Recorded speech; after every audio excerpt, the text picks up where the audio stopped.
Hello dear friends, subscribers and guests of my channel. In this video I want to show and tell you how to fix YouTube not working on a phone. Please put your like, subscribe to my channel, share this video with your friends and let's get started. So first we need to go to settings. After that click General.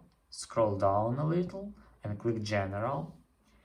Here click iPhone storage and here scroll down and find YouTube. Click here and after that you need to click Offload app. Here we can read: offloading YouTube will delete the application but keep its documents and data. This is first method. Let's try second. Go back, find YouTube here and just delete this application. Click remove application and download this application again. And that's all.